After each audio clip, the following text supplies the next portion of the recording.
Banana peel. Banana peel. Banana peel. B-A-N-A-S. Banana peel.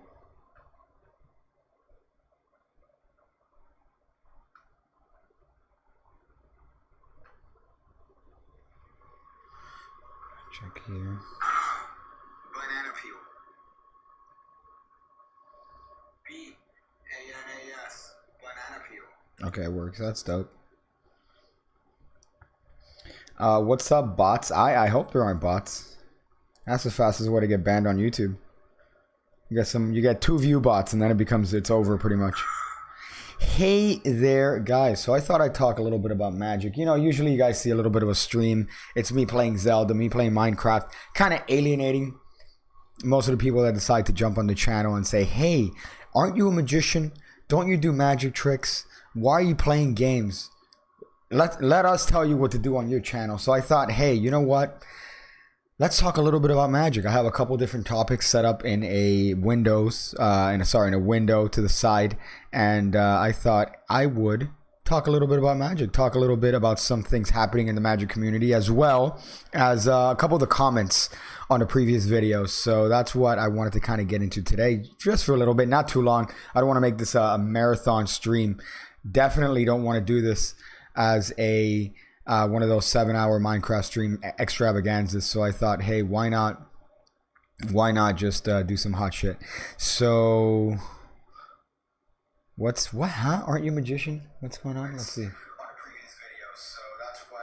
Okay, so let's look through here. He's talking. Yeah, that is I am talking. I am in fact using my voice to project audio. That's the way it works.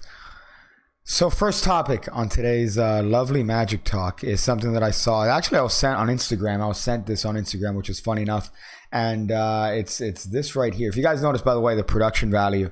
Again, if you guys haven't been part of these streams, maybe you guys haven't seen this production value. But look at the heat that's here. You guys got a little bit of a modulating audio tone in the bottom. So you see it changes to my voice.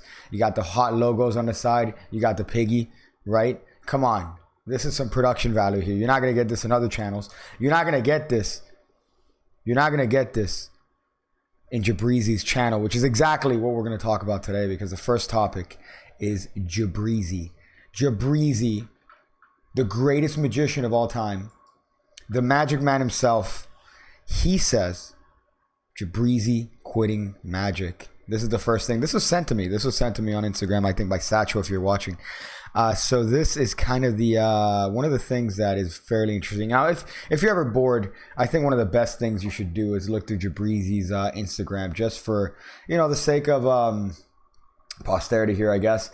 It's interesting stuff, fairly comical in terms of the way it's presented.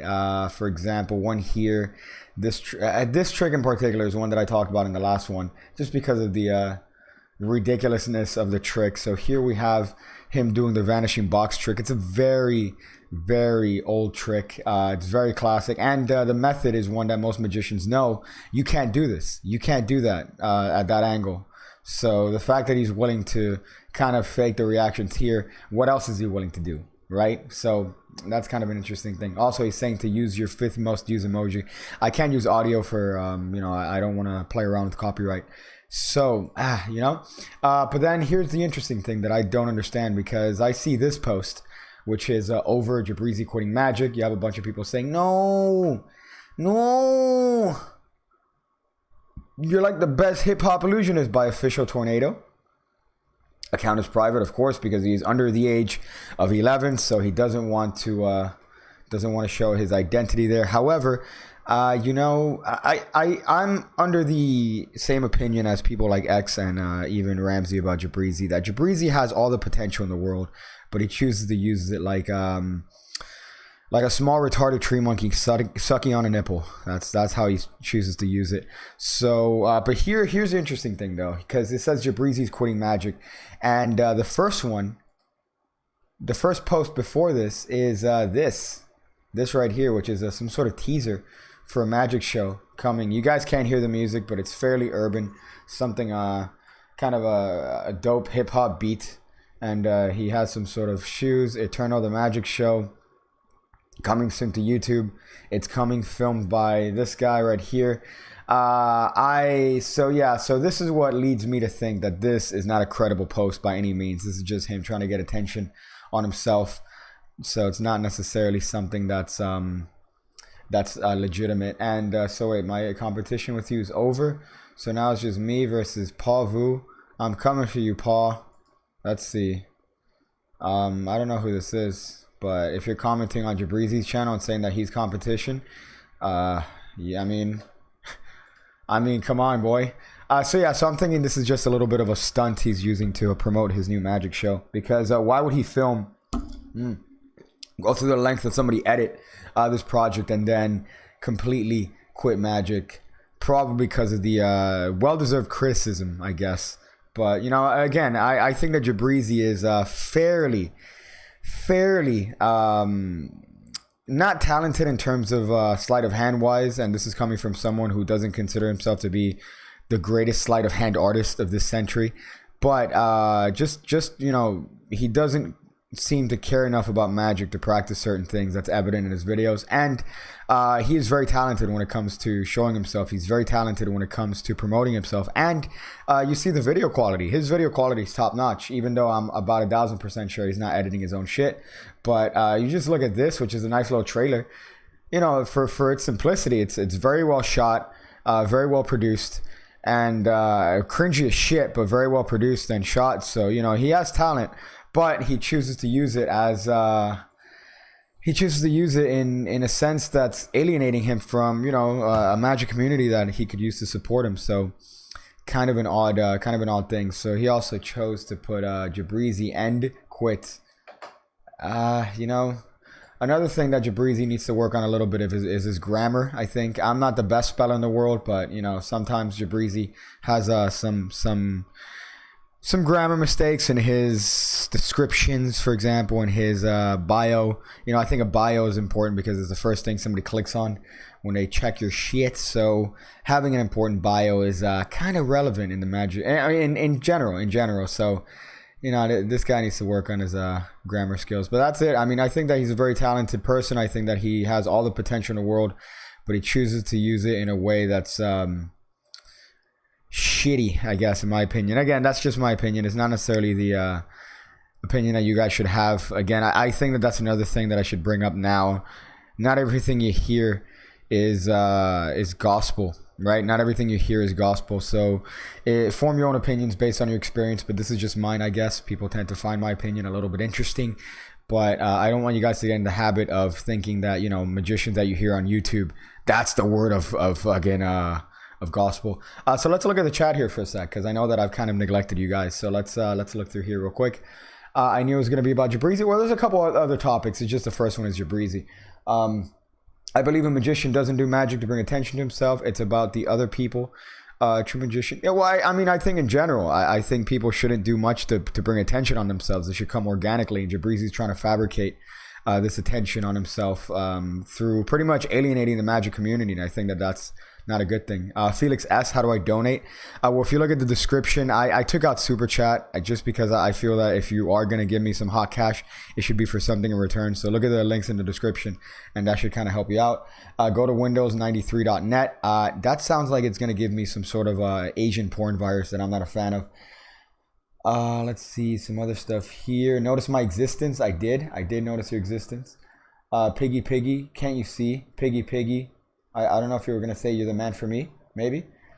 I agree with you. That's hot. Penn and Teller declined mentioning him under April. That's funny. That's funny. It's like, yo, we're not going to talk about him. Seen Dynamo, come on. I mean, he got fat because unfortunately he's going through some disease. But I mean, the guy's talented. I've always loved Dynamo. He's kind of brought an interesting thing. He had a couple cringy videos I remember watching, but also the fucking demon videos are one that I've always kind of found really funny. Drinking, by the way, some Piggy home cold brew coffee. That's kind of what I'm ingesting right now. Kind of the best. I went to a place yesterday called Blue Bottle. It's far as fuck away, but let me tell you, Drinking that coffee is going to make me into a coffee snob. So why do you think J Breezy thinks he's the greatest magician ever? Well, typically magic is something that is primarily used by people who have a hard time socializing with people. So they need a conduit to socialize, and they need something to socialize with people. So magic typically is that. So, you know, from a younger demographic, you might have somebody who's in middle school. He doesn't really know what's going on. He's trying to find ways to talk to different people. So he might take up magic and think that that's kind of a substitute for a personality, or a substitute, or try to, you know, speak to people and not feel awkward, even though magic is kind of an awkward thing by nature. But in terms of J Breezy, I think that he is one of the types that doesn't understand that he has an ego, and understand that that ego is repulsive to people. And I don't mean repulsive in the sense of like, oh, hey, this is disgusting. I mean repulsive in the sense that he's pushing away.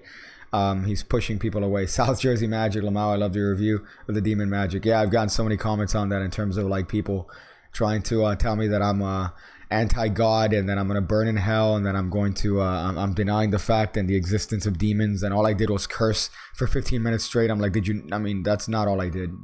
I might have cursed, but that's not all I did. You need to stop focusing on the curse words and start focusing on the content, you cunt.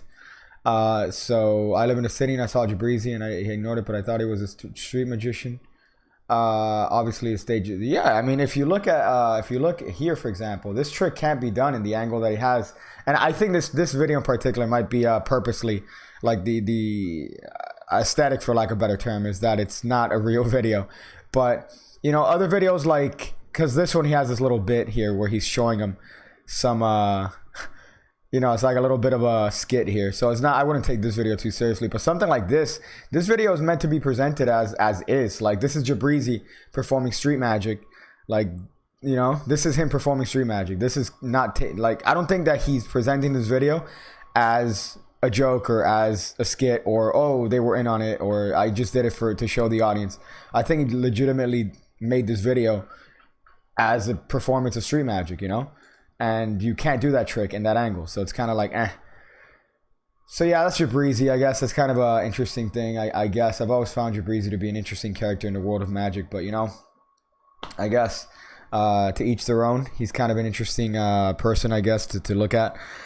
Just in terms of the way he presents himself, the way he kind of alienates the community, and the way he kind of, you know, he presents himself. He seems to be this person that is young. He has all the potential in the world, but I always say a little bit of humble goes a long way. A little bit of humble goes a long way, and realizing that you're not the best, and there's people that are better than you, and you know, I think that that goes a long way in terms of not only getting other people to help you, but getting, you know, being part of a community. You know, being part of a community. So that's one thing. So hold up, let me look through here one more time, see if I missed anything else. Oh shit. Piggy do a reaction to the epic deck trailer from Penguin Magic. One of the reviews says it's a magician fooler. I almost pissed my pants. I gotta check that out. I'm not sure what that is, but I gotta check that shit out.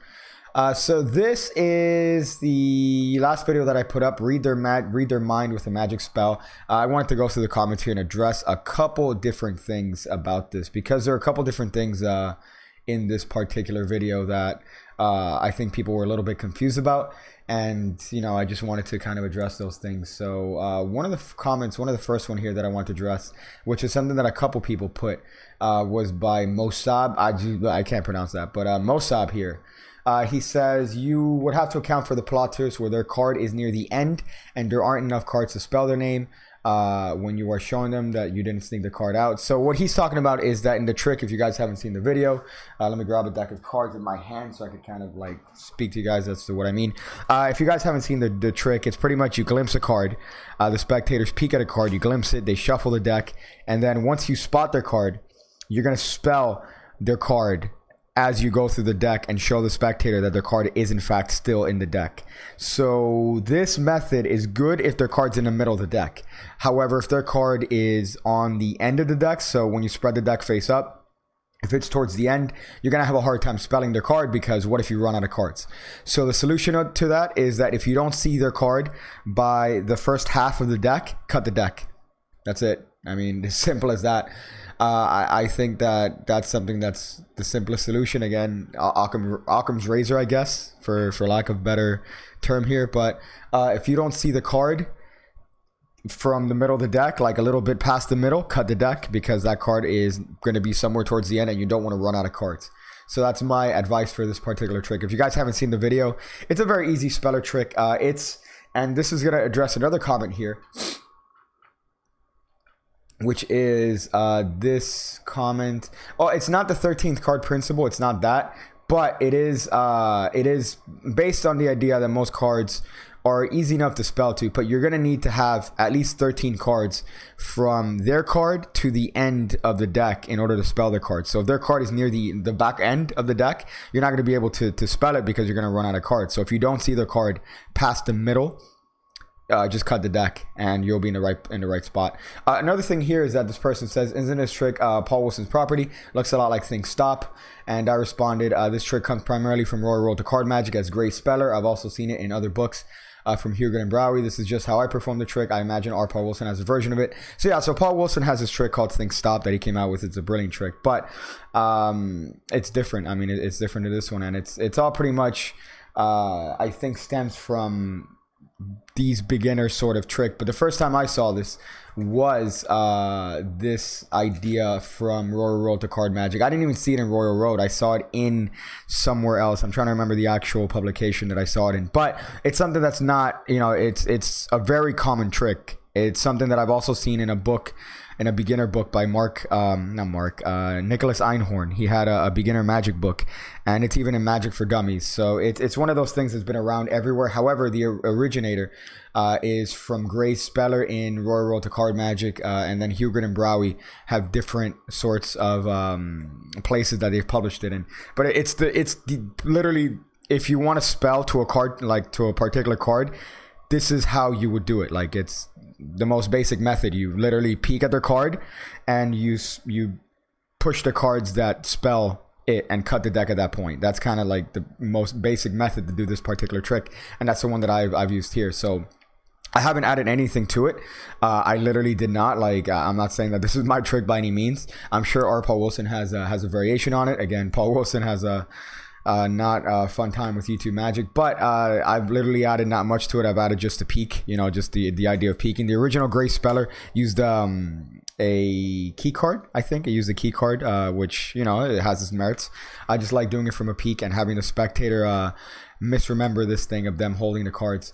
So but yeah, I don't think it's Paul Wilson's property. I don't think it's my property. I think that it goes way back, even past Gray Speller. So, you know, that's just the first place that I saw it, and I just wanted to give you guys just my touches on it. So you know, that's kind of my response to that. I didn't necessarily want to or want anyone to think that I'd be stealing anything from anyone, but this is it's not Paul Wilson's, it's not mine. It goes back way before anything.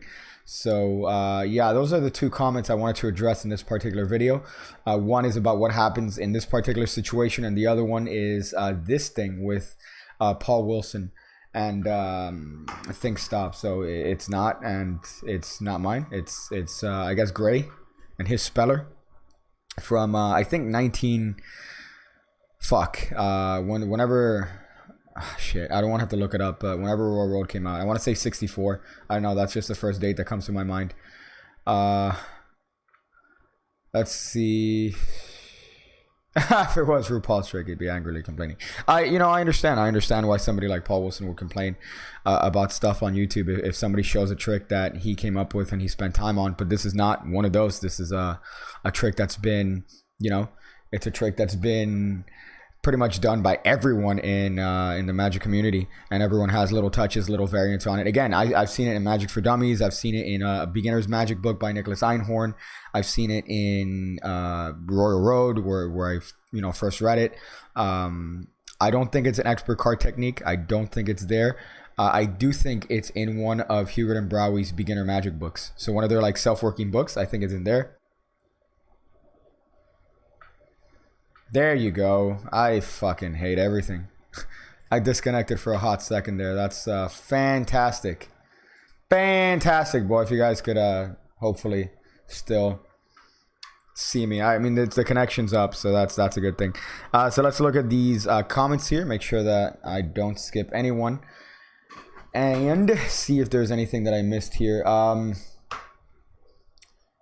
It's weird that Robin Williams destroys President Bush is a related video to this. Yeah, that's kind of odd. That's kind of an odd thing, but I guess Magic might have been one of the tags in that video. So let me make sure here. Okay, yeah, so you could still hear me. Let's see. Man, I didn't get notified. Yeah, YouTube kind of does the shitty thing when it comes to notifications on for live streams that they said they do. I mean, they claim that they don't send their notifications out to everyone. So when somebody that you're subscribed to is doing a live stream, they only send notifications to the people that think they're going to watch the live stream, which I think is bullshit. I think that if you are subscribed, you should be able to get a notification when I'm on, because you should have the option yourself. You shouldn't have somebody else have that option for you. And at the end of the day, it kind of sucks, because then people miss out, and then later on they're like, damn, I missed it, I didn't get a notification. I'm like, oh, that's not me, man, that's YouTube. Let's see. How do you feel about David Blaine buying people's Magic before it's marketed and saying it's owned? I don't know what you mean by that. I don't think he's done that. Don't think he's done that. I'm not sure. At least I haven't seen him do that.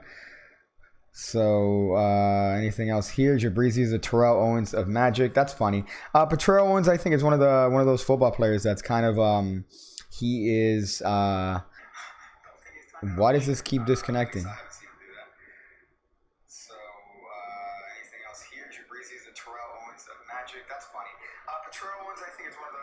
Okay, so this keeps disconnecting and reconnecting. I hope that it doesn't keep doing that, because that's going to get really, really annoying. But Terrell Owens is one of those football players that's kind of under, like, kind of, people tend to look at him more, and when he did stuff, they blew it out of proportion. I don't think that he was ever, like, that horrendous of a dude. But, I guess I could see that comparison here. Okay, so next thing that I kind of wanted to get into here, was this right here, which is this video, Magic on YouTube. So I wanted to get a little bit into this in particular, because a lot of people wrote comments on this, and it wasn't that it was a lot of comments, but it was that the comments that were put on this video were pretty good. They were lengthy comments that are fairly good. So I want to go over those in particular and see and read them and check them out. Maybe address them if I haven't already. But in pretty much for this video, I was just talking about Magic on YouTube. I was addressing not directly, but indirectly, this thing about Matty Gilbert. I don't know how to pronounce his name, but he was talking about this thing of, certain magicians have stopped doing tutorials on YouTube. People should take this as a precedent. And you have people like Alex Pandre and Xavier Spade still doing tutorials. He didn't mention my channel, by the way. Fuck. Come on, man. The premier Magic tutorial channel on YouTube. Get out of here, dog, if you're not going to mention Piggy. But yeah, so he had a little bit of a thing on it. I don't know if it was Facebook, and I just put this video in response to that idea. I do want to talk a little bit more and have another video in particular about certain YouTube Magic that people kind of assume is the majority. So, the teaching marketed tricks and all that. So that is coming up in a future video. But in this particular video, I just talk about, Magic on YouTube in general, and how YouTube seems to be, or at least in my experience, is beneficial to Magic overall. And it's something that I think is going to be a benefit, and not necessarily something that's a detriment to Magic, as a lot of people tend to think.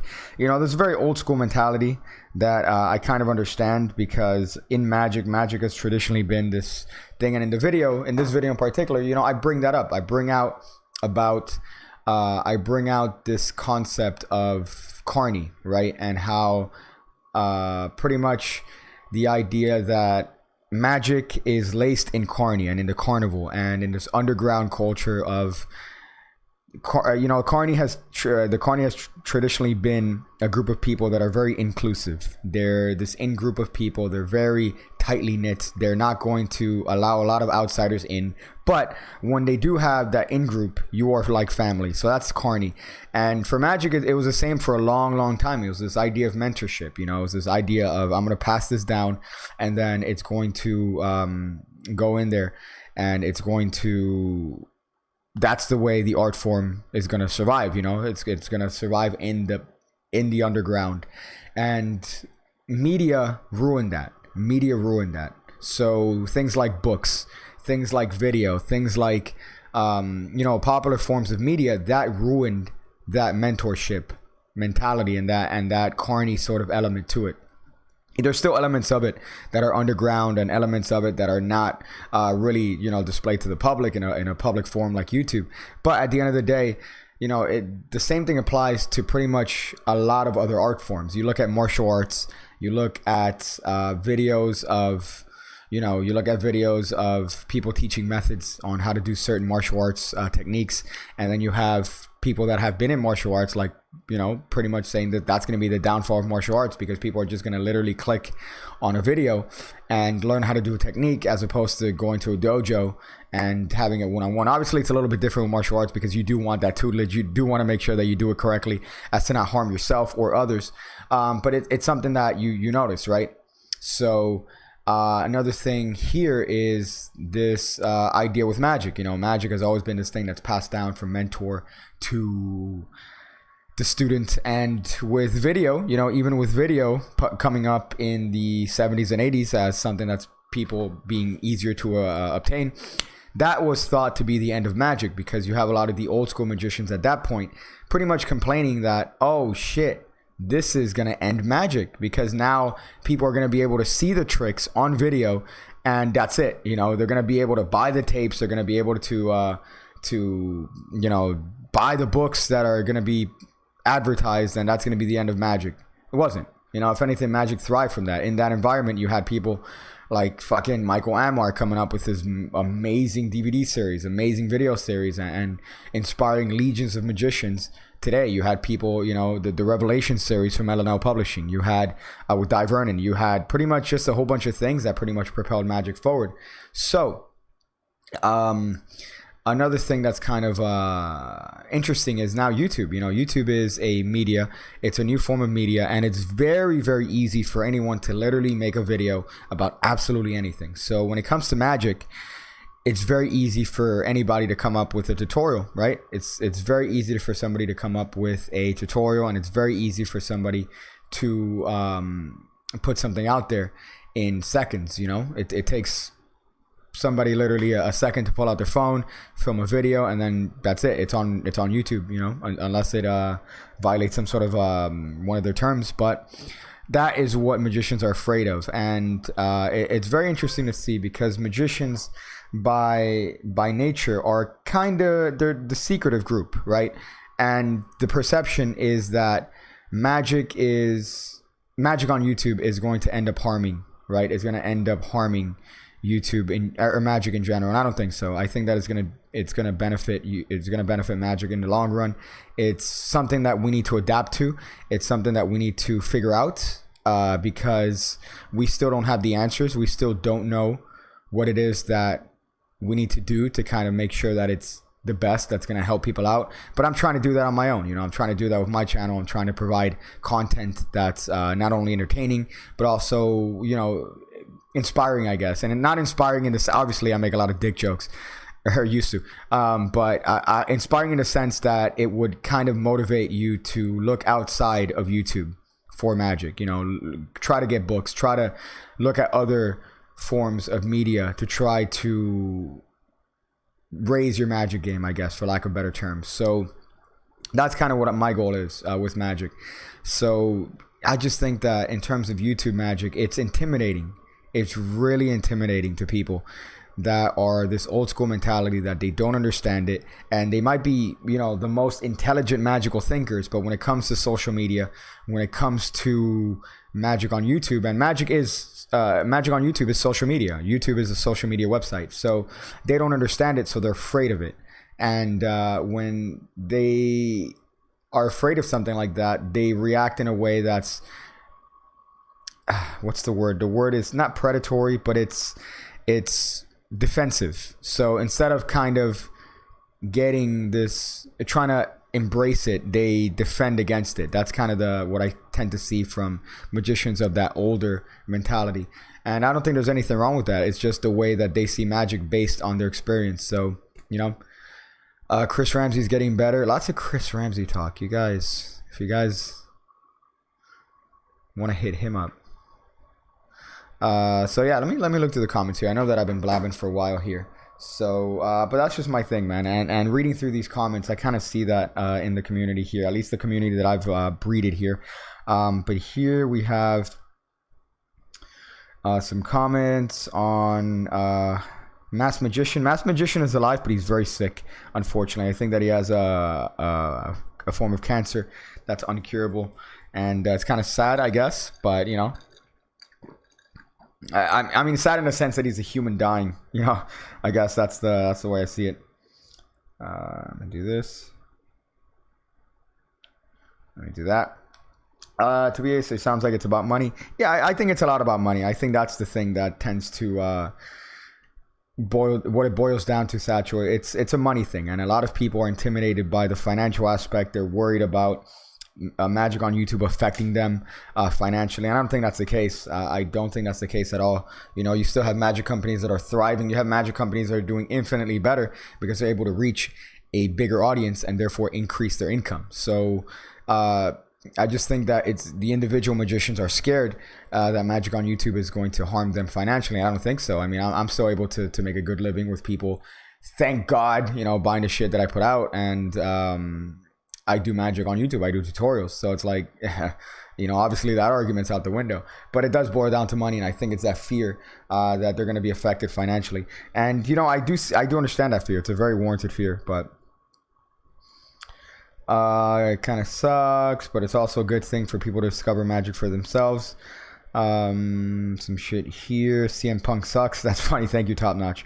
CM Punk is phenomenal. I don't know what you're talking about. CM Punk is the best in the world at what he does. Oh shit, boy. You sounded like when Josh Matthews got goddamn it with the wrestling. Use dark mode. I'm using light mode because dark mode is actually I should use dark mode because using white mode is racist.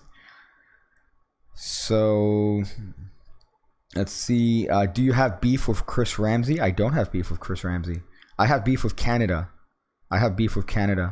But not with Chris Ramsey. But he's part of Canada, so I guess I have beef with Ramsey. Yeah, I have beef with Ramsey. There you go. There you go. Shit. Okay, so a bunch of people put some hot comments here while I was reading through here. Who do you think is worse, Rick Lax or J Breezy? I mean, I worse in what sense? I think Rick Lax is a very talented magician, I guess. He's very creative. He's kind of stupid, you know, as a person. He has some kind of dumbass opinions, but, you know, he's still a very talented magician. Whereas also I think J Breezy's kind of dumb at some points. You know, I think that he's very well put together in terms of a social media presence, and that he's very talented when it comes to, you know, presenting himself on social media. So, you know, fuck. They both have their downsides and they both have their upsides, I guess. So that's my shitty answer to your question. Yeah, boy. Okay, so yeah, so I wanted to read through these comments here that you guys put, or that people put on this video. Hold up, let me go through here.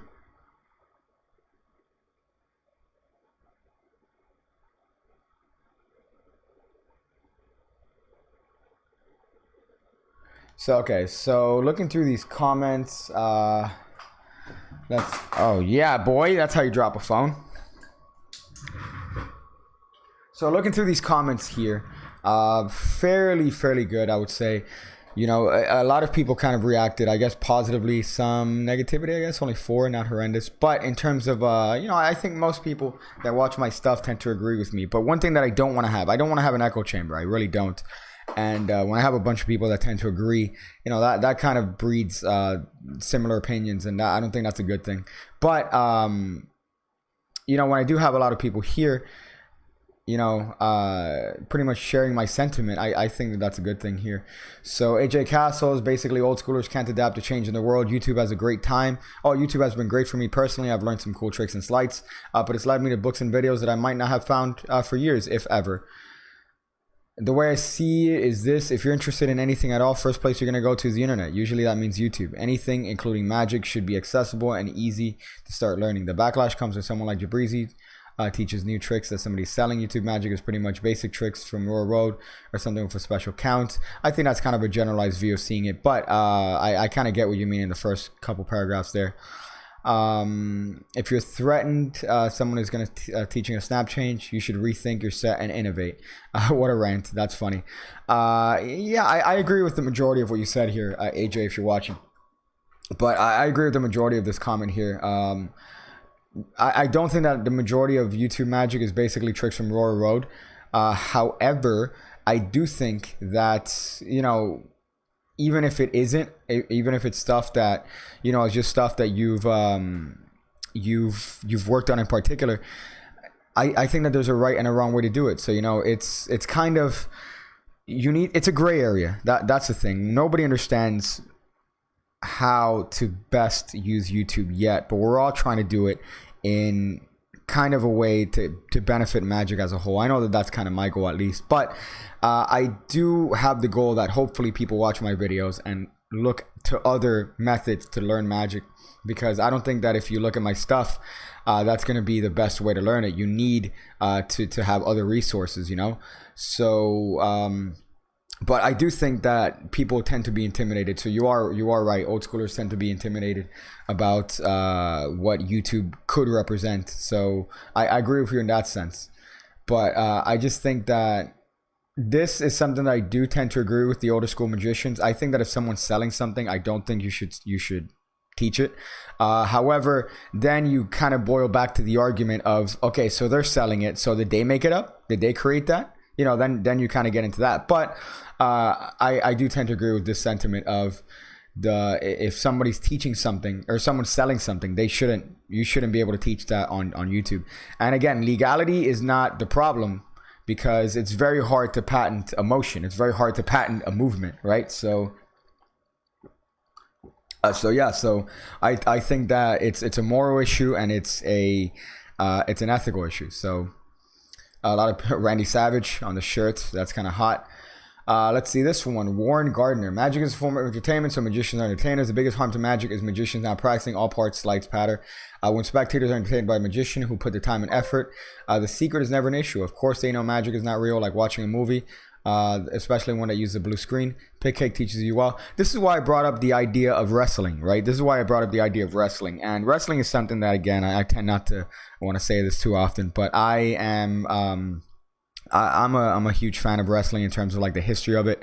It's something that I grew up watching, and then now, you know, the advent of the internet, you could kind of look back at the gotch area to name a couple of the old school wrestlers there, fucking Luthez and all that shit. But you know, it's hand in hand. It goes hand in hand with magic. And you know, people that go to wrestling shows for the most part now are 1,000% aware of methods. They're 1,000% aware of how you know, how shit's pretty much done, at least from the outside looking in. They know, you know, that there's some sort of prearrangement to the matches. They know that, you know, what they're doing in the ring is somewhat choreographed. It's not fake. It still fucking hurts. I don't know if you guys have ever dropped on your back on wood, but it's not a pleasant feeling. But it's definitely not fake, but it's definitely not real combat, right? So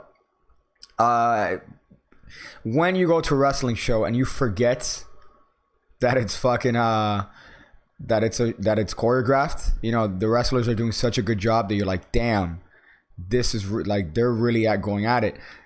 It's the same sense when you see a good magic trick. You know, you're not really thinking of method. You're like, damn, did that really just happen? So I think that magicians rely too much on methods as opposed to caring a lot about the effect. And that's where that fear of YouTube revealing basic methods to the lay public is, I think, stems from. You know, oh, what if I do an ambitious card and they saw a double lift tutorial on YouTube? They're going to know that I lifted 2 cards. I think if the trick is engaging enough, and I think that if you're good enough magicians, you convey to the spectators that the method doesn't matter. You know, they focus so much on the effect that they really don't have time to think of the method. That's what I would think so. And that's just my comparison to wrestling and even movies, you know. I watched Quiet Place the other day, and Quiet Place got to the point where I was like, I don't want to talk because I'm afraid these things are going to fucking cut me. You know, at some point I forgot. I fucking forgot that it was a movie and that it's not actually happening. So that's kind of the same with a good magic trick. You forget and you kind of get invested in it, and the method pretty much withers away. So it's the same to any sort of thing.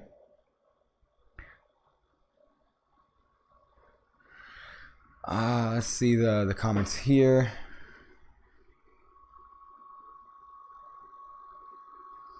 They should get Joe Rogan to call their next WrestleMania. That'd be phenomenal.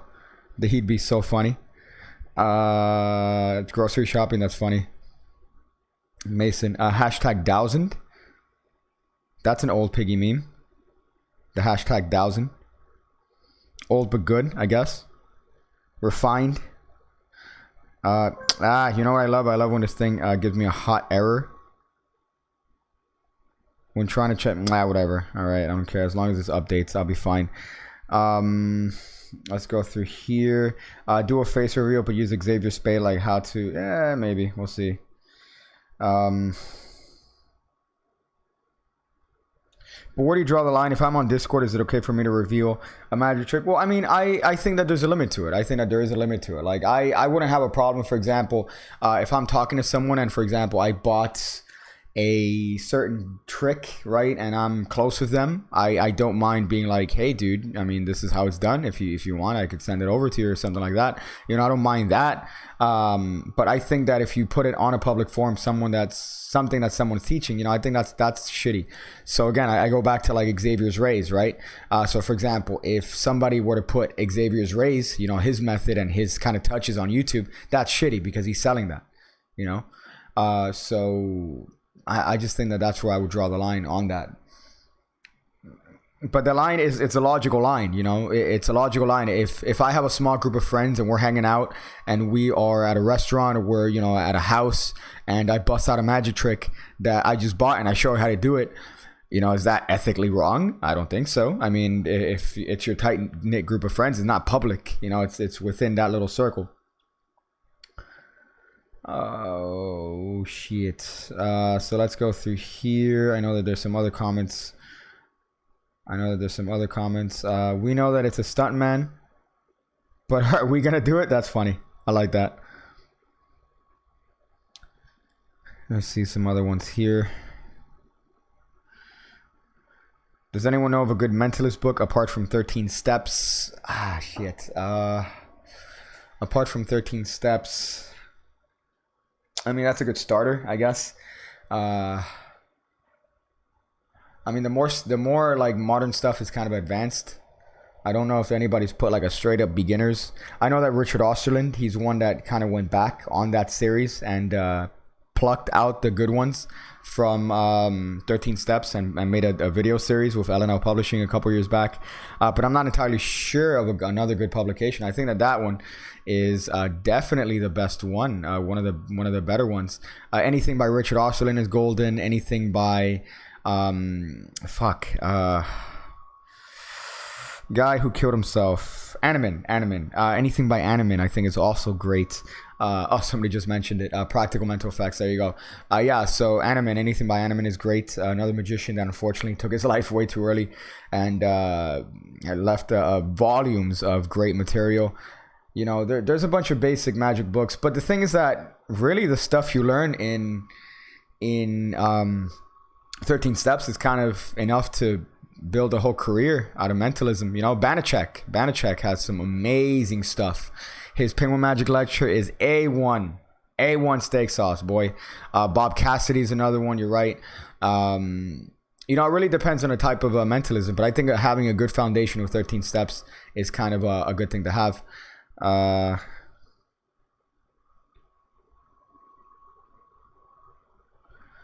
So yeah, hold up. Let's keep looking through these comments here. Let's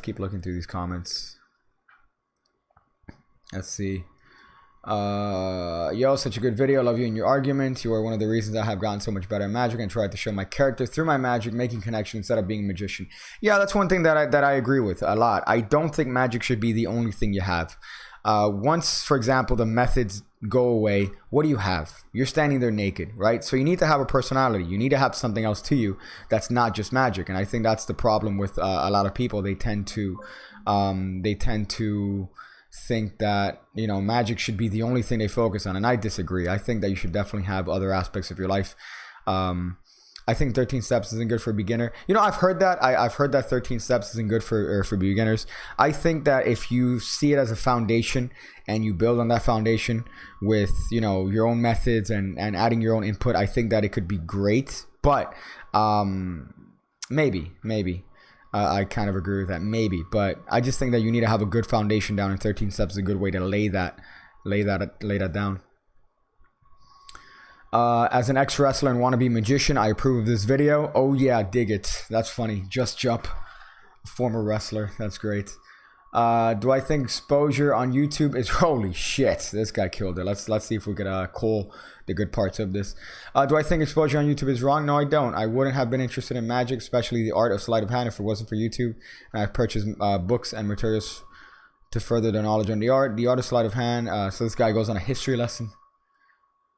And then he talks about take a post, and I think the majority of performers are truly interested in the craft, basic slides, YouTube composing. Now I say this, exposing someone else's work should be wrong, but that's a different topic altogether. Exposing slides have been around for hundreds of thousands of years that nobody owns, should not be an issue, as long as it's handled in a fine and respectable manner. I agree. Again, if it wasn't for YouTube and its communities here that are passionate about the performance, I would have never felt in love with the art of magic. And I think that's a sentiment that's echoed by a lot of people. So yeah, you know, I agree with that. So, let's see some other shit here. Piggy, I have a magic book, but I don't know how to read it. I mean, some of the instructions in it, I cannot follow. Well, some books on magic are harder to read than others. I tend to like the ones that are simpler in terms of language and not, like, for example, to me, expert card technique is a great one because it really lays everything down perfectly, but that might be really hard for some people to read. So I'm a fan of it, but I don't know if it's because of the fact that it's in English, and that might be a little bit harder. But you know, beginner magic books, like I know Nick Einhorn has a great one that's very, very easy to get through. It has a lot of pictures. There's Magic for Dummies. There's those books which people tend to go over, but I think those are the best books for magic. Let's see some other stuff here. Do you think a magic club is a good idea in school? If so, you think it should be about learning magic or performing magic? I think it should be about everything. I think that if you're going to do a magic club at school, it should be all inclusive. So you should be able to not only talk about performance, but you should also, you know, teach magic, basic stuff. I always had this idea of doing like a magic club where, you know, you have like the kids perform in the cafeteria, right? So you have like this whole group of kids performing to different areas in the cafeteria to try to get like their chops done, to try to get like some performance experience. So I've always thought that would have been a dope idea, but never got to do it.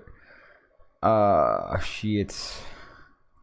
I have a psychophysiological thought reading, muscle reading, and the ideomotor response revealed by Banachek. Have I checked that out? I haven't checked that out, but I have seen some basic muscle reading stuff by Banachek. I forgot where. But man, that's some hard shit. I remember I tried to learn it for a little while, and it worked. It worked in some sense, but I think that it's definitely something really hard to get down well. Dude, you have to grab the deck and do a small seminar. That's one of my goals in magic. That's definitely one of my goals. I wish that I could go out and do lectures and do like seminars.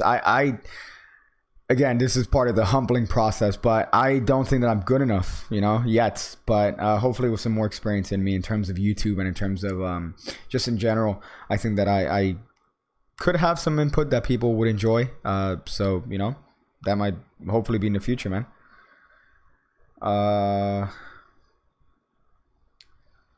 That's his decision. Brad says, how do I feel about Chris Ramsey's decision to stop making magic tutorials?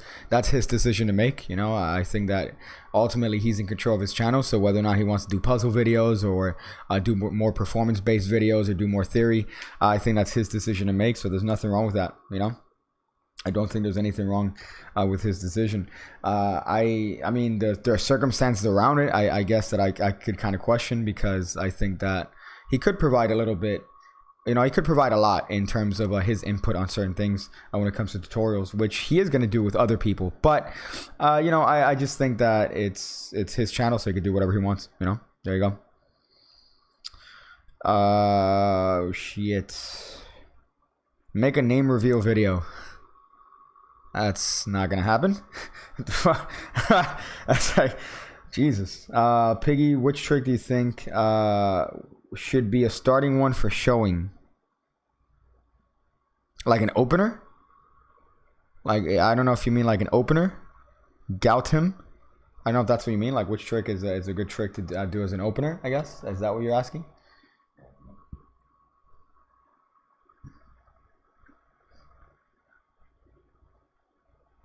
Better now. Wink. So yeah, so let me see some shit here. Damn, okay. So hold up. So let's go through this.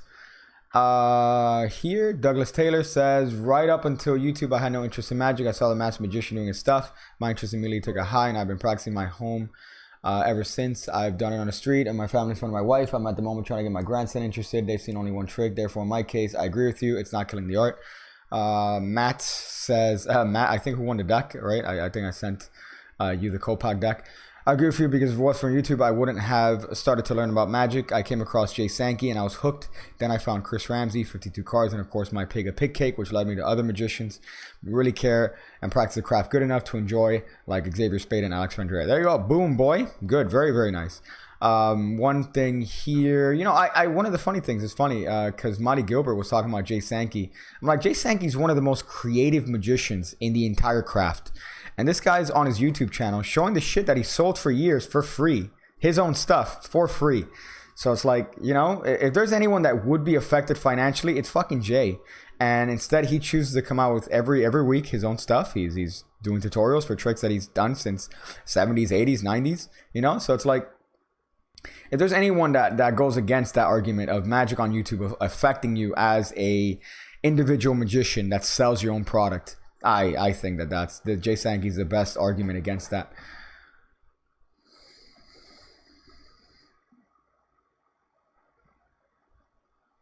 Okay.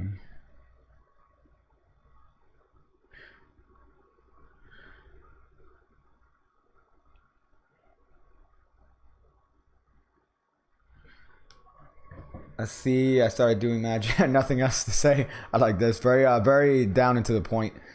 Also think about where people in magic first started. Consider exposure to the masses. Yeah. I mean, I go back to the idea of a discovery of witchcraft being one of the things. Oh, this is gonna kill magic. Let's see. I believe that channels like you, Chris Ramsey, Xavier Spade are fine. However, I do hate the top 10 best magic tricks ever exposed.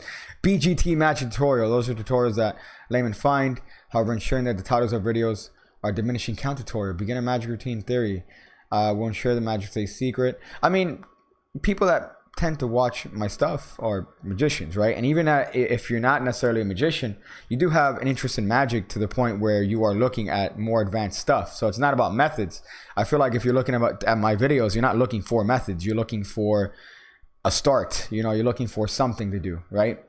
So I don't think that people that look at my videos are like, oh, I'm a layperson looking for methods. So, at least that's my experience with my videos. Let's see other stuff here. Piggy sent Winky to someone else. You all heard it. Yeah, that is true. That is true. Damn, I should stop saying stuff out loud.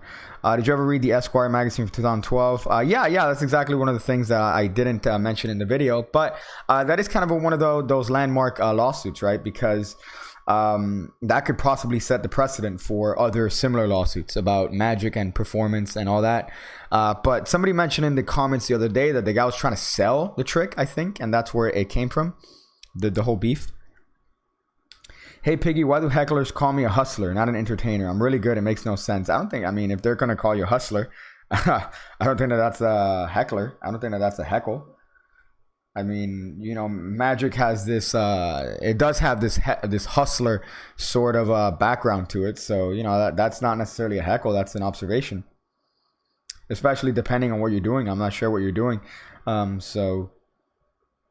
Sankey has so much work in Magic that he could give some away and not be affected. I mean, there you go, you know. But even then, like he's still comfortable with putting out his own stuff on YouTube, you know, teaching his own stuff, and he's still able to sell his shit without an issue. Why isn't Xavier following you on Instagram? I don't know. I don't care. You know, X is one of those people that he follows who he wants to follow. He puts what he wants to put. I'm not here to tell him who to follow and who not to follow. If he's not following me, I don't care. Fuck. I think he's still a big cutie. Love Richard Osler and Bob Cassidy's work. Yeah, they're fucking phenomenal. Bob Cassidy, unfortunately, passed away fairly recently, but still, man, he is phenomenal. His name and place routine, fuck, that's one of the best ones.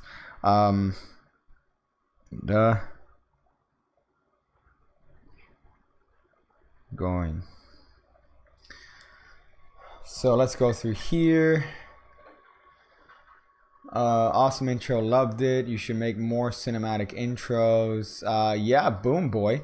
I you know, I do want to add more of that, and not just having an intro. I do want to add more production value to my videos. That's something I'm working on. Obviously that, you know, requires investment, so I'm kind of working on different things to hopefully up the production value, add more differentiated content to the channel, not just, hey guys, here's a card trick. You know, I want to add more stuff, because I feel like, you know, I have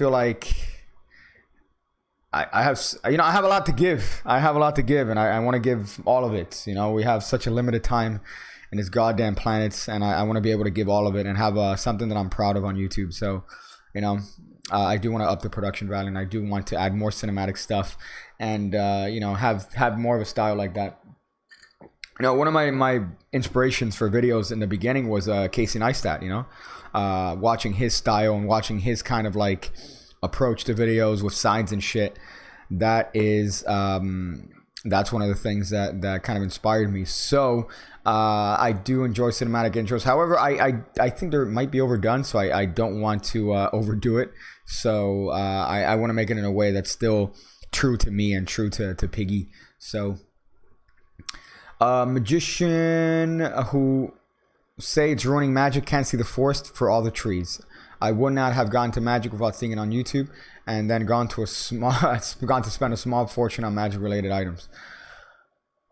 Let's see some stuff here. 99%. Oh, this. Okay, I thought this was a long one. Why? By the way, why is there always 1 to 3 dislikes? Let me tell you, my like to dislike ratio would be 100% if it wasn't for people that are like, fuck that. I need to be the one down vote. I need to be that one down vote. But whatever. I mean, cunts be cunts. Let's see. We got 99% of people who don't care about Magic and figuring it out. Yes, they will ask how, but most people forget minutes later and go on living their lives. Rare cases when people dig deeper and want to know more. YouTube is a tool, and I'm thankful for magicians like Pig Cake that want to simplify and understand methods I couldn't wrap around in a book. Magic will live on forever, no matter if there's YouTube or not. I agree with that wholeheartedly. I think that asking something like how, right? People tend to think that generally means what it sounds like. So when someone says, how do you do that? That's a natural reaction. They just saw something that they don't see on a daily basis. They just saw something that's usually, you know, again, imagine you just made something float between your hands. Somebody's going to go, how? You know, it's not something you see on a daily basis. So it's natural for a human to be inquisitive, I guess. That's kind of a lack of a better term there, but it's natural for people to be inquisitive. So, you know, I don't think there's anything wrong with somebody asking how. That's funny.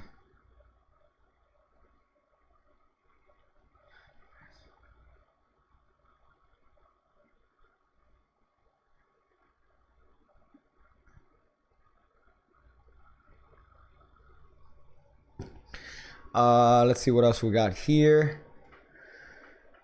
Here we go again on this old topic again. I really thought we had this issue defined and somewhat resolved. It's never going to be resolved.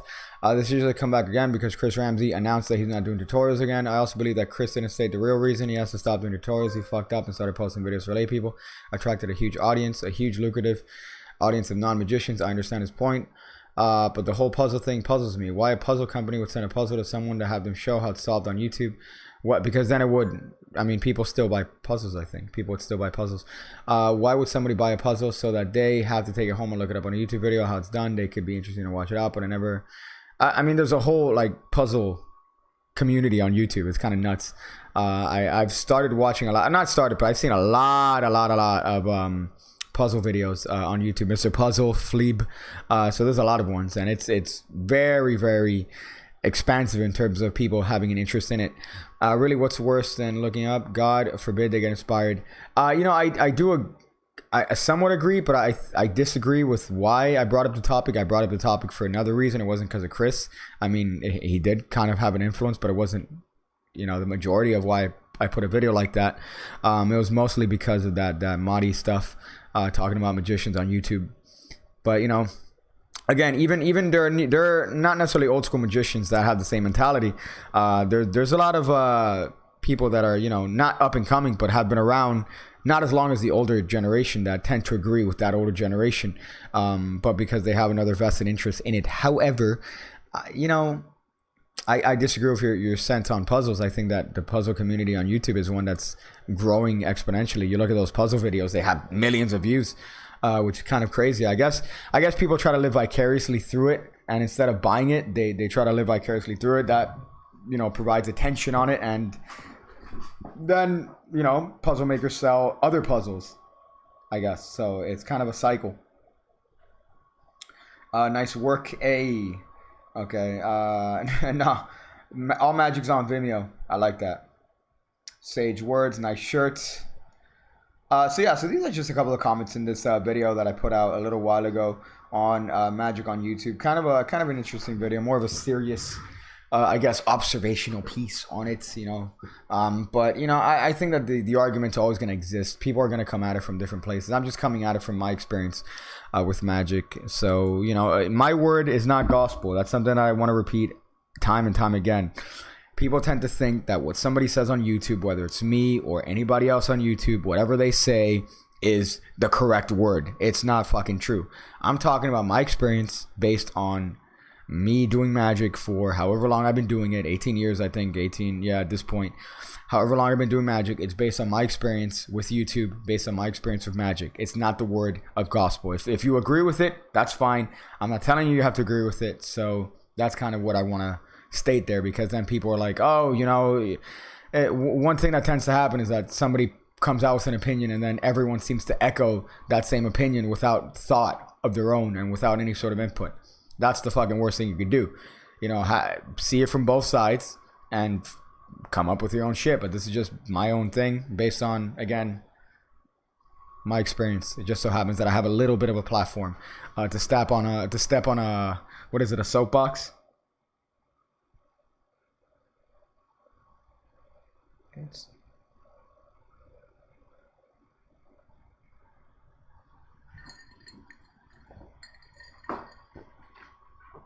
Let's look at these comments. Let's look at this live chat here. But that's it. Those are just the topics I wanted to talk about. That's kind of what I wanted to get into. The first thing was J Breezy. Then thing was that point on the spelling trick. And then the comments here. That's kind of what I wanted to get into. So let's look through the comments, see if there's anything else here. And then call it a stream. I think it's been good enough. Yeah, boy. Okay, so... let's see. For production value, you have someone stand in the rain and film you doing Magic not in the rain. That seems like edgy enough, right? That seems edgy enough that people might be like, wow, this is cool. Magic on YouTube are trying to make Magic on YouTube a thing. It's like acting. It's not an argument. What? Hold up. Stefan saying magicians on YouTube are trying to make Magic on YouTube and Magic in general now like acting. The thing is that it's not an argument because there are two completely separate things. I'm starting to change my mind on Magic on YouTube. Yeah, I don't know what you mean, dog. Well, I mean, I would call somebody up, I would have that Discord thing, but unfortunately right now I don't have this stuff in the background, so I'd have to turn off the stream. I'd have to like turn it off, and that's kind of a hassle. So but yeah, I don't know. Hold up, let me try to read your point here. Let me see if I could find it here and see if I can make sense of it. Let's see. In general, like, it's like acting. Hold up. The thing is that it's not an argument because they're two completely separate things. I mean, I think you've said that like previously and try to make a point on that, but I don't know if I necessarily agree or if I just don't understand what your point is, or maybe we have the same side to the argument, or we're just seeing it from a different way.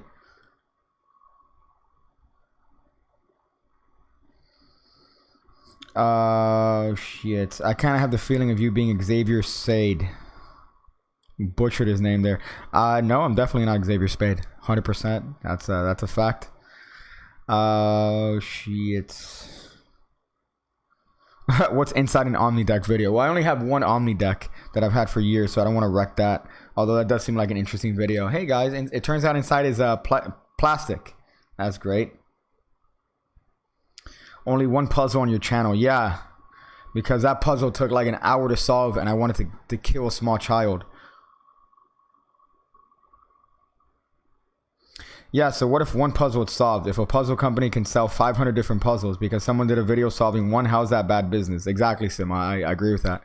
You know, you show one puzzle that might inspire people to go and buy out other puzzles, you know?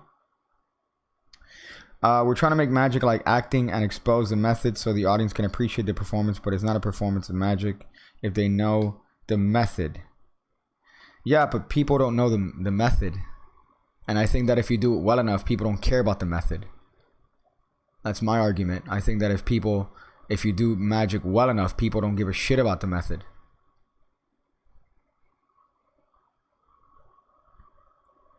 That's exactly what Xavier will say. Yeah, you're right. That's exactly what Xavier Sbaiz would say. Piggy's loading. That's funny. I like cards, but I've done a few. How do I get stuff like corporate events? I can't tell you that, man. I don't have any experience in corporate events, so I don't want to sit here and BS you on how to do that. People understand how actors act, but people don't understand how magicians do magic. That's the point of magic. It's secret, and if secrecy is exposed, then the effect dies. Okay, yeah, that's true if you're doing bad magic. Because if you're acting badly, then I'm going to be aware that you're an actor. However, if I go to a play and I see that you are, in fact, engaging me to the point where I'm like, oh, shit, you know, I forget, and there's that suspension of disbelief because you're doing an amazing job, then that's pretty much the same point there. You know, it's if you're doing bad magic, then the method is everything. But if you're doing it correctly, I think that people wouldn't think about the method. You know, there's this trick called Extraordinary Proof by Andrew Gerard, right? The method is, I mean, it's a great method, but it's so fucking obvious. So obvious. If you have a shitty pattern, and if you do it like just for the method, you're gonna get caught every time. But if you get the spectator in the right mindset where you're having try to create a moment with them, and you don't treat it as a trick, you know, they kind of suspend that disbelief and they forget that they're watching a trick, and to them it becomes more of an experience. So whereas the method is garbage if you don't present it correctly, you know, I think that trick is a good baseline, because that kind of sets a good magician from kind of a crappy magician where the method's everything. So I think that if you do magic well enough and if you do it correctly, lay people aren't going to be thinking of methods. They're going to be thinking of, what the fuck did I just see, you know? So it's the same thing if you go see a play. I think that if you go see a play and the actor's doing a shitty job, you're going to be aware that it's a play. Or if you go to a movie and you're like, wow, this movie's garbage, you're going to be aware of the fact that it's a movie. But if it's an engaging movie, you might even go to the point where I'm like, damn, Matthew McConaughey we need to get Matthew McConaughey up there. He's going to save the universe, you know? Like with Interstellar or with A Quiet Place, that I got so engaged in a movie that I forgot I was watching a movie. You know, it's the same with magic. Let's see here. Effects are not magic. Magic is something a spectator feels. And suspension of disbelief. Yeah, there you go. Foolish kind of enforces the idea of method and effect. Method. Yeah, I think that's one of the downsides of Foolish, unfortunately. I do think that's one of the downsides of Foolish is that the show pretty much is pretty much based on the idea of you fooling these two magicians and them trying to, you know, have clever ways to go up the method. So I think that's one of the downsides of it. But I think in general, you know, I think that if you do it well enough, people don't think about it or don't think about the method too much.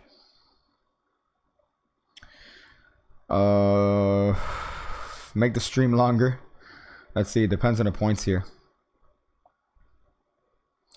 Well, yeah, I mean, I would have to stop the stream, and I do have some shit to do, so I might have a call-in show maybe sometime this week.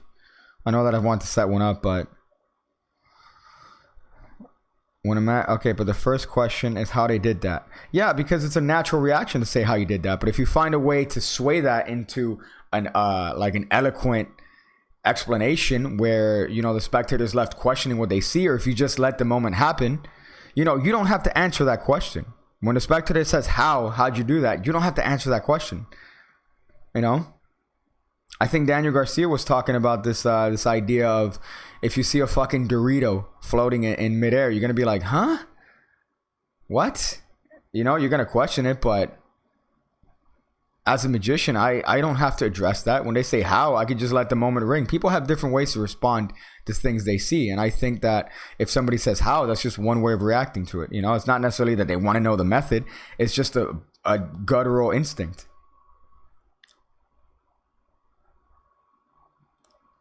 Let's see. Effects can be other things than magic tricks too. Get some points up. He won't. That's funny. There you go. Yeah, Dan Pizza, you said it perfect. You said it. You said it phenomenally. If you say you want to see a trick, then you're putting them in a certain mindset. People don't realize the power of their words, and little words make a huge difference. So saying something like "want to see a trick" is already putting them in a certain mindset. You know, there are certain words that you say that put them into certain defensive position, and you don't realize that because some of that language that you use could be something that you use on a daily basis, but within the confines of a trick, it's almost confrontational, you know. So you need to really think about what you're saying, and that really has a tremendous effect on the actual overall effect, actually, for lack of a better term. And if magic on YouTube tells him, then it contradicts itself. Okay, but movies answer the question. The whole thing with magic is that you don't tell them, and if magic on YouTube tells them, then it contradicts itself. Okay, but I still don't understand what you mean. I mean, magic on YouTube, the videos that I make are predominantly focused towards people that have an interest in magic, right? And people that want to focus on expanding their knowledge base of magic. I'm not making videos out for lay people that want to know methods, right? So me personally, if you come to my channel looking for methods, you're going to be very disappointed because you're like, oh, this shit's complicated. I'm done. I'm not going to look at this shit. So what I'm saying is we don't know how to do magic on YouTube well. Nobody knows how to do it well, but we are trying to figure it out, and we're trying to find the best way to do it. However, I don't know, man. To me, I've always been of the perception that methods don't matter. Like, I really don't care about methods. I really don't care about that. And at least for me, speaking from my channel's sake, if somebody comes to my fucking channel, again, looking for methods, they're not gonna come and get their money's worth. They're not gonna come and get something that's gonna interest them. They're gonna come and be disappointed heavily. So we got Lonely Goomba here saying, by the way, your Twitter game, Lonely Goomba, is on fire.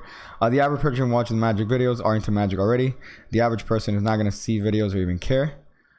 I have an argument, I promise. Just type slow. That's funny. I'll have to sit through the 10 minutes of cunt jokes to find a method. Unsubscribe.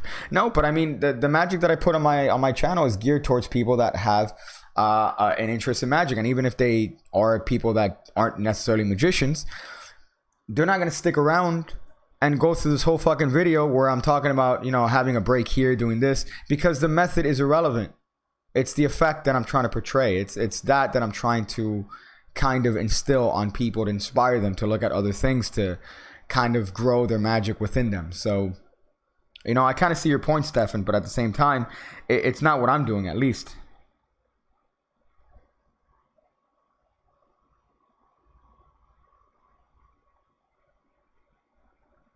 How was my...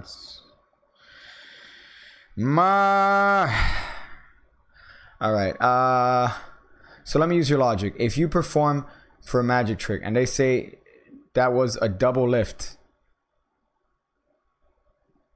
What? Okay, hold up. Now, okay. So let me get your logic. If you perform to a person a magic trick, do they say that was a nice double lift? So you're saying, what would I do if somebody said that's a nice double lift if I'm doing a magic trick? Right? Is that what you're asking me?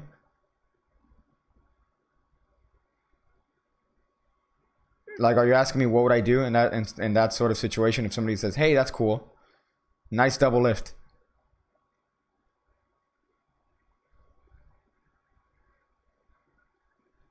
Well, if they say, hey, that's a nice double lift, first of all, they're an asshole, right?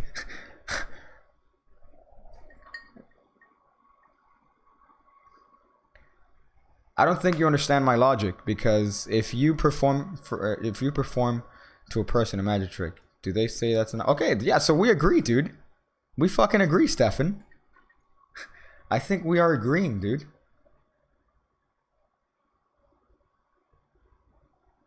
Because I think your point is that showing, for example, a double lift on YouTube is a bad thing. I think that's what you're saying. But I'm just slightly confused as to the argument here, because I feel like we're arguing on the same side. I feel like we're arguing on the same side here.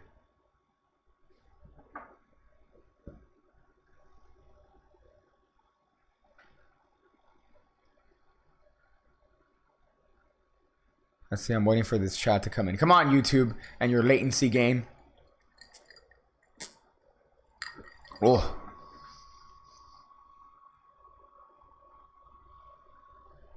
Let's check. Let's see some old comments here.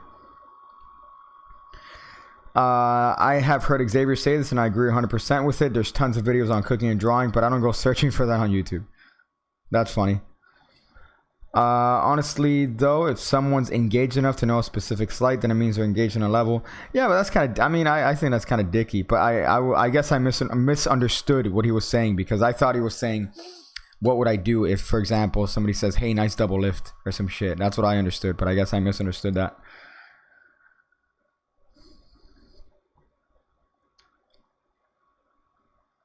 Oh, shit. Let's see. Like, I'm reading through the Royal Road to Card Magic, and a lot of times the tutorials are a bit confusing to visualize, so I go on YouTube and watch the technique. I think somebody who's familiar with double lift isn't the type of person to call out a magician. Yeah, right? That is kind of dicky, right? Because then it's like, hey, man, nice double lift, you know. It's... But I misunderstood. I was making a point that he wasn't making. I misunderstood that point.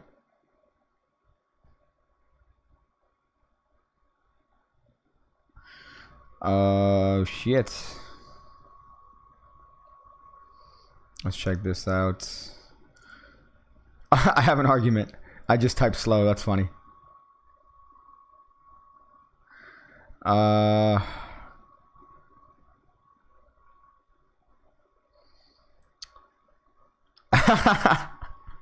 King Terrified thing has a wonderful solution. I think you have a wonderful solution here. If somebody calls you out on a double lift, then do a 6-packet Sybil cut, followed by a hot shot, followed by a 4-ace production, and then literally disappear. Literally disappear. I'm saying if methods don't matter and we're supposed to keep these moves secret, then what's the point of doing the moves if the spectators know what to look for? I'm saying the spectators don't know what to look for if you do it well enough. I'm not saying... What I'm saying is that I'm arguing for the point that magic on YouTube is a good thing. All right, let's start off there. That's the baseline. Magic on YouTube is a good thing. That's my point of argument. If I put a double lift tutorial on YouTube, right? If I say, here, guys, is a way of doing a double lift that's simple, easy to do, and not so difficult, right? That's what I'm saying. Let's start there as a baseline. What I'm saying is that lay people aren't going to go and watch that fucking video. They're not going to go and watch that fucking video. That's what I'm saying. And if they do, and if I have a double lift tutorial on my channel, they're not on my channel because they're looking for methods. They're on my channel because they want to kind of increase their knowledge base of magic, and therefore I think I've done a job well done. I think that's a good thing, because then hopefully I've inspired them to go out of their way and go back into magic. But I'm not doing like a double lift exposed video. I'm not like, hey, lay people, this is how certain magicians do a trick. This is how they might do it. They might lift 2 cards up as one, and they might pretend to insert that card in the middle, but really no. I'm doing a double lift tutorial catered towards magicians. I'm doing it so that here is a way to do a double lift that you could use, hopefully in one of your routines, right? That's kind of what I'm getting at.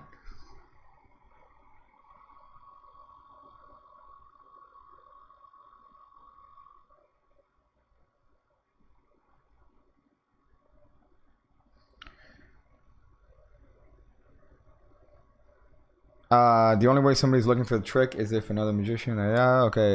When I found Piggy, I looked him up. I typed pig cake and started watching a baking tutorial. That's really funny.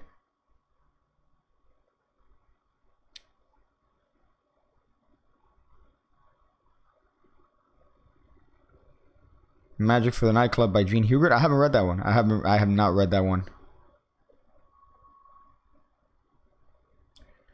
What's up, Ugly? What's my favorite magic pig? A dog.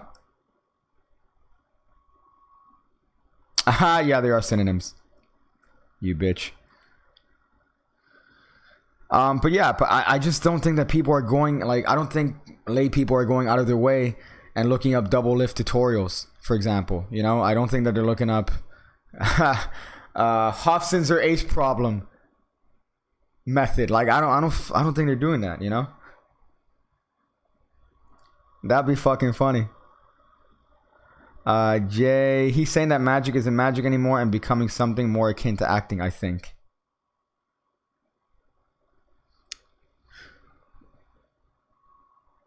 I'm just confused, I guess. I'm confused. That's the whole thing. But I mean, I'm just saying that in terms of I get it. Read the thing that I read. I just read it, yeah, and I'm still kind of odded out.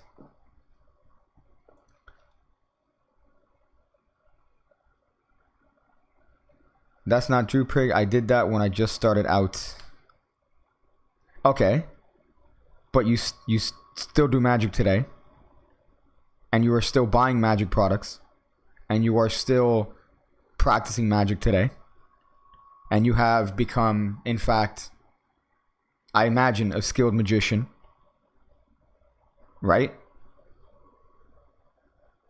So even if you did start off looking for the method, you became a magician. You not only invested financially, but you also invested your time, your effort in it, right? So, is that really a bad thing?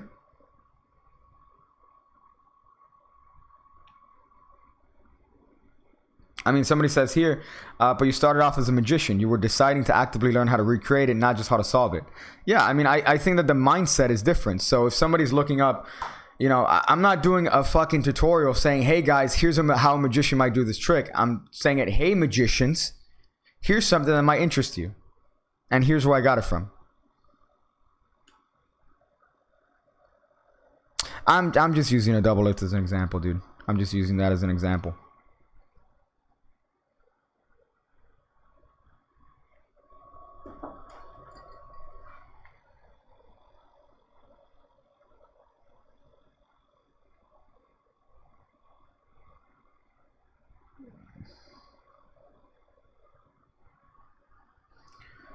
Let's go through here, see if there's anything else I missed. Me doing magic is not my point. Come on, man. My point is that I found out how it's done in the first place. Yes, they can appreciate the method, but that doesn't become magic anymore. It's a change in definition. But I'm saying, I mean, you used yourself as an example there. You know, you used yourself as an example, and you said that when you started off, you were looking for how somebody did a double lift. And then now you're a magician. Even your profile pictures, you fanning cards. You know, you're fanning a deck of cards to the point where your profile, you're so proud of your magic prowess and your skill that you're showing it off in your profile picture. So is that really a bad thing? No, I don't think it is, you know? And if you were looking up specifically how Magician did a double lift, I doubt you were not at least somewhat heavily, like not heavily, but somewhat had a vested interest in Magic to do that.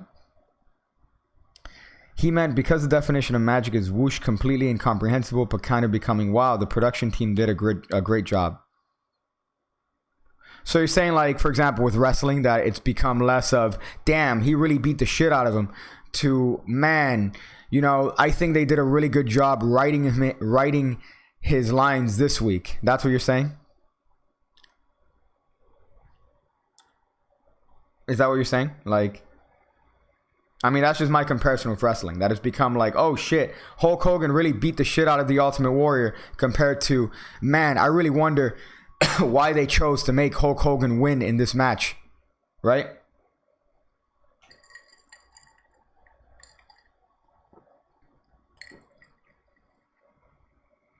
Yes, exactly, I hope. Lonely Goomba says, here, the thing is that when you first get into Magic and you learn these things, it's not Magic anymore because you know what it is. But it's not just how it is due to Magic not being real. That's funny. That's funny.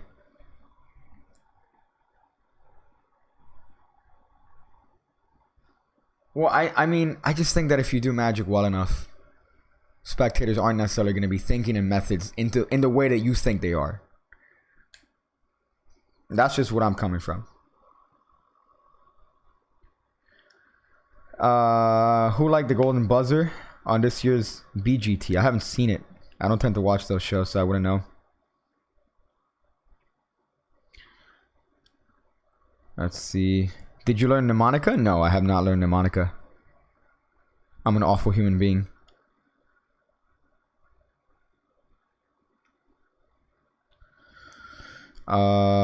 Shit. Let's see if there's anything else here.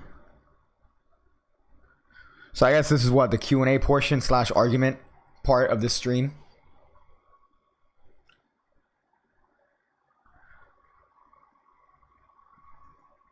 You still fooled me and gave me a sense of wonder. Damn, boy.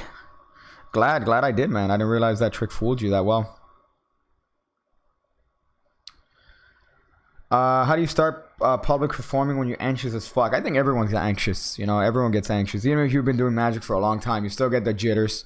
But I think the best way to circumvent that is to do something to start off that's easy. Do something to start off that's not necessarily self-working, but something that's not going to break your balls. You're not going to do something with like, oh, I'm going to do something like Xavier's Rise or some complicated stuff as an opener. I would do something that's good, that gets the audience engaged as to your character and engaged into you.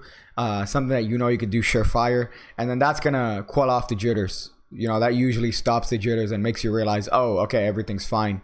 It's a natural body reaction. It's a natural body reaction. So you just have to find ways to diminish it in that sense. So I would start off with something simple, and then from there work on to more complicated stuff.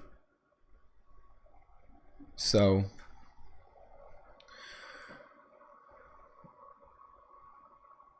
let's see.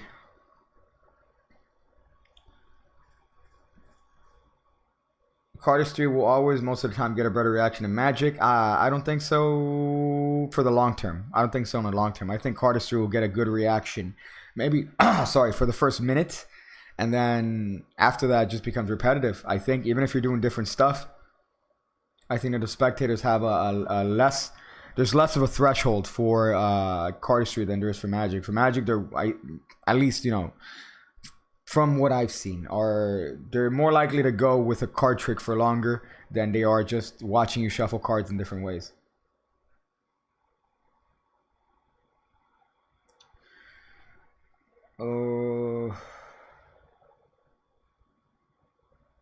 Expectations are so slow that even a cool shuffle impressed them. Yeah, I realized shuffling the cards and springing them in the air, like doing a water, the waterfall, I guess, or doing not the spring.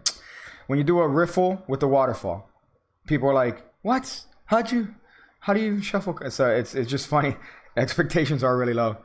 So imagine if the expectations are low and you hit them with something that's life changing. Oh boy. Well, what's the effect and what do you have so far? I'd advise showing people the trick. Oh, okay, you're talking to him. Just tell me who's gonna think randomly. Let's buy a magic book today. Same with YouTube videos. First, you do research on it. Then you start doing something. Oh, bridge. There you go. Man, how did I forget that? How the fuck did I forget that? Right? Cascade. There you go. Bridge, cascade. I totally forgot. I call it the waterfall. That's the word. That's the least likely thing that it's like.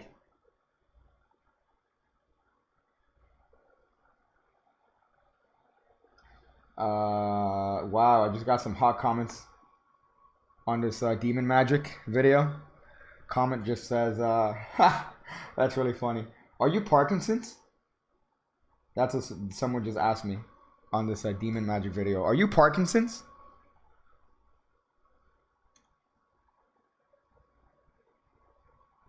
One of my favorite things, Sima, is the card spring.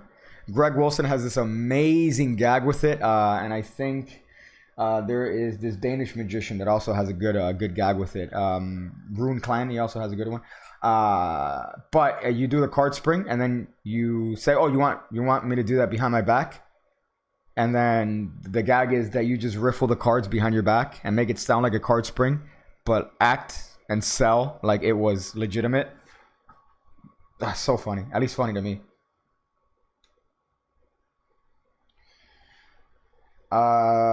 Shit. Let's see. Damn, I missed something here. Oh, best first book? Well, my first book was Mark Wilson's Guide to Magic. That was my first book. So from that, you know, I got other books and stuff. So, let's see. Oh, that's kind of dope. So yeah, so I tried other stuff, but that was my first magic book, and then from there I got Expert Card Technique. I got what else was the one? It was Magic for Dummies is the one that I always recommend.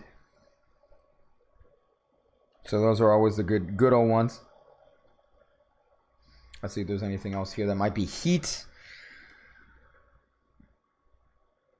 I've realized I've never seen a magician do a behind the back card spring, and it's a missed opportunity. Yeah, I guess so.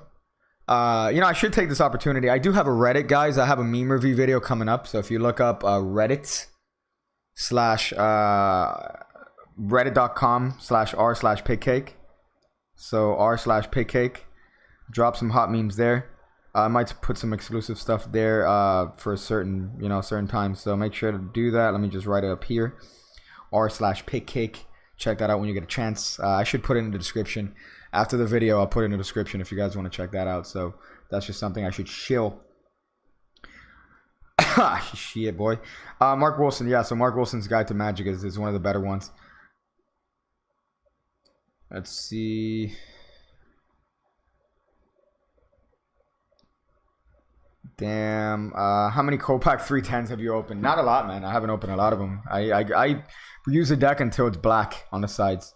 So I'm not going to open another deck for a long time. Let's see. How is Arthur Buckley's card control? I'm getting through it.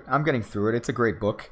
It has a lot of good ideas. Definitely. Some good old school stuff. So I'm going through it right now. Let me look this up here. See some heatness here. How do I define magic? That's a definite hard question. I think it depends on the situation. But I don't really have like a clear-cut definition of magic per se. I just found a cut on the back of my neck that I have no idea where it came from. I don't think that's a good thing. Oh, yeah, boy. That's fun. What else here? Guide to Street Magic. I stopped teaching magic trick because magicians told me some of their spectators lost wonder after watching YouTube tutorials. I think that's such it's such a small thing. There are certain instances where that happens, where they might be like, hey, yeah, I did see that. But to me, it's such a small occurrence that I don't think that's worth it. I mean, as long as if you're teaching stuff that's like, I guess,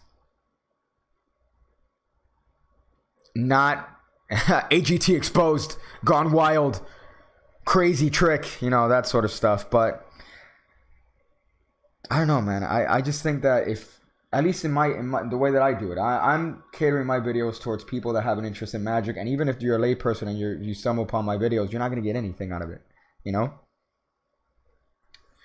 Pig cake, do you drink? Yeah, drink coffee, boy.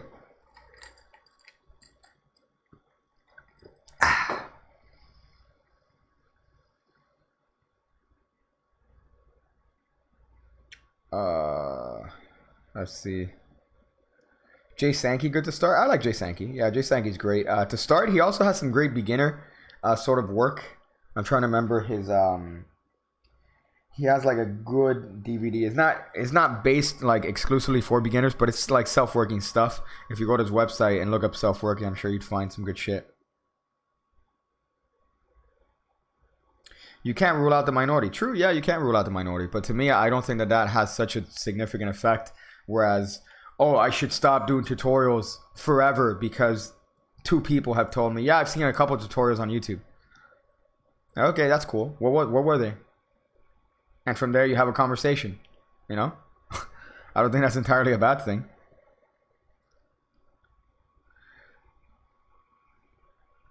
Okay, so I'm going to answer a couple questions and then I'm going to call it a stream. Alright, so I'm going to answer a couple more questions and then call this a hot stream here. So let's see if there's anything here. I agree with you about what you said about YouTube exposure and I like your channel. Hey, boy! Glad you like the stuff, man. So let's go through this here. Me too, drinking coffee at the moment. Yeah, I got some hot cold brew made yesterday. Let it stew for 36 hours. So, let me see. Then what are hecklers who know the method then? Piggy Showbot offline. That's really funny. What do you mean? What do you mean by then what are hecklers who know the method then? My thing is that okay, so let's pretend this is a scenario, right? Let's say I'm doing a trick for a group of people, right? And somebody happens to say, I know how you did that. You know? I know how you did that. Well, if they already know how you did that, nothing else you could do is going to change that, right? So why not engage in a conversation about it? Why not, ask them why they looked it up or if they have a passing interest and turn that into, I don't know, a social moment, because at the end of the day, Magic is a social thing. You're showing tricks to people. You're kind of showing this part about yourself. So why not turn that into something positive, which is turn that into a meaningful conversation? It doesn't have to be a heckle, He's not necessarily a heckler because he knows something that you're doing. So turn it into something positive. Oh, you know how it's done? Okay. Oh, so you have an interest in Magic? That's cool. Or even if you don't have an interest in Magic. So what made you check that up? You saw America's Got Talent. You want to look that up. So what do you think about what you saw? What do you think about that? Turn it into something fucking positive, dude. Right? Like, I don't think that's a negative thing. People tend to think, oh, he told me, this guy shouted out, I know how you did that. If it's a drunk, obnoxious guy and he's being a piece of shit, maybe say, okay, that's cool, we'll talk about it later. There you go. I know how you did that. I saw that done on YouTube. Really? That's cool. Well, stick around and then I might show you something else. Fuck, man. Like, shit. People assume that, oh, I got heckled. It's the end of the trick. That's it. It's over. Some guy told me, I know how you did that. I'm done. Motherfucker, turn that into something positive. Take the guy aside. Teach him something. If the guy says, hey, I know how you did that, go, okay, hey, stick around. I'll show you how to do another trick. Fuck. Goddamn, dude. Let's see. Does my mom wear combat boots? I don't think my mom fits in combat boots. So, call stream later this week? Yeah, I'll definitely do a call stream later in the week. So let's see. I'm practicing the cool spread. I'm having trouble drawing the cool card. Practice. I'm trying to move slow. Well, the slider thing, the slider principle is one of the things that I always do when it comes to the cool. So you just call any random card at first. You know, you call a random card, and when you get to the card that you need to call, you lose the friction that is preventing you and having a harder time from drawing the card out. So just check out that video that I put out. Piggy breaks down a spread call. I talk about the Solomon spread call principle from David Solomon. Wonderful thing, but that makes it so much easier. Really makes it so much easier. The Reddit page is r/pigcake. That's it, just with one E. I didn't put two E's on that one.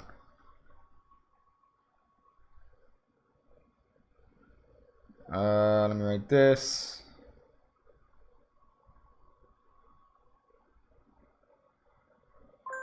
Hey, what happened here?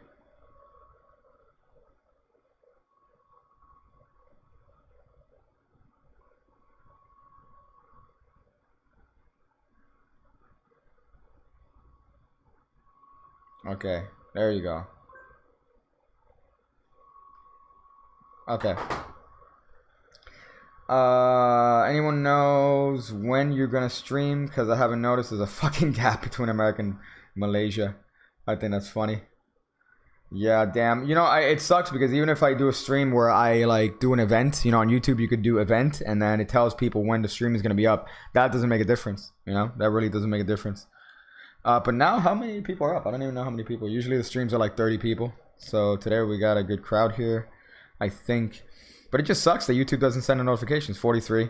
I think we had like 70 at one point, which is good. I like, you know, I like having a lot of people and hearing a lot of different opinions on this sort of stuff. Can you check your Reddit forum real quick? Yeah, I'll check it out. I'll check it out right now, as a matter of fact. Let's check this bizatch out. Reddit. Pig cake. Just checked it out. Gru's plan failed me meme. Is that what I just saw? Spend years producing a mind-blowing trick. Put this fact on the market. Overpriced and no one could buy it. Overpriced and no one could buy it. Is that really what you made me look at this shit for? Is that really what you... God, that god-awful meme is really what you made me fucking look at? The King's guy. The King Shy guy. Books tip. Advanced. Intermediate. Sleight of hand. Expert card technique, man, is the one that I'm always doing. I'm actually going through... because I do remember going through Royal Road. Now, I remember I told in one of the streams that I didn't read Royal Road when I was starting off. But now looking back on it, everything seems very familiar. So I think that I did. But now I'm giving it a second look back and finding solid gold in that. But what is the... fuck. Art of Astonishment is not necessarily sleight of hand, but it's more effect-based. So that series is just so good, man. So good.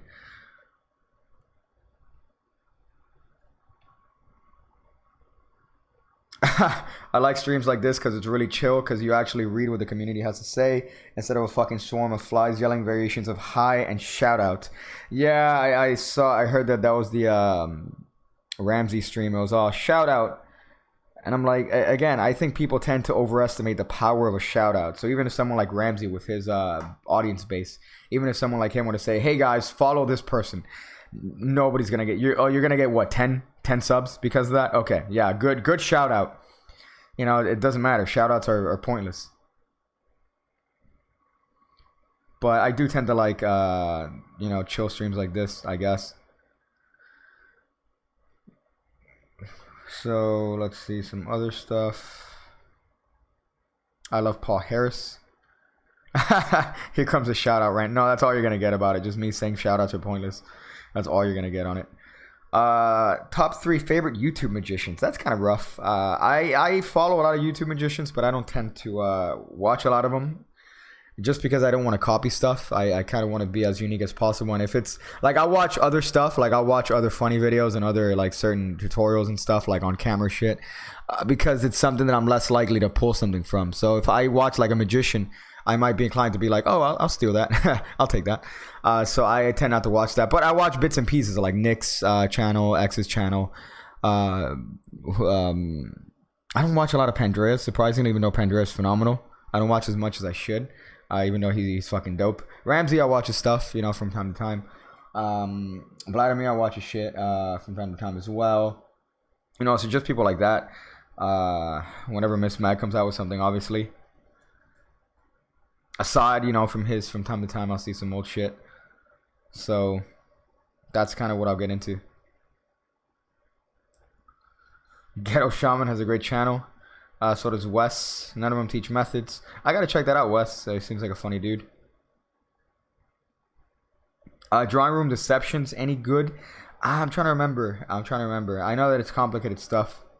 Very, very hard stuff, I think. Guy Hollingsworth is insane. He is fucking nuts. So, yeah, guys, I think I'm going to call this a stream, man. Thank you guys for checking this out. Make sure to look at the description if you want different kind of hot ways to help a piggy out. I do sell some hot products. My Patreon is on fire, boy. People having a good time with that. So I'm really glad. The feedback on that is tremendous. Also, just, you know, general links in there. Just different stuff to check out. You know, I guess, right? Fuck, Reddit. The Reddit is kind of dope. Twitter. If you guys follow me there, I drop some hot memes every once in a while. My Instagram is kind of heat. I haven't dropped some stuff there in a while, but I do like to do some lives from time to time. So if you guys want to check that out, while a video is like editing or rendering, I'll do a live sometimes just to kind of be like Young Jeezy and be like, hey, sup.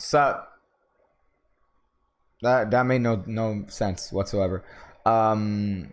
So yeah, I guess that's my shilling, right? Which I should have done in the middle of the stream because I'm pretty sure everyone's like, yo, I'm out. So yeah, thank you guys for joining, right? Thank you guys for jumping on. I'm gonna go figure out different ways to use a Splenda packet as a way to prove that the wage gap is non-existent.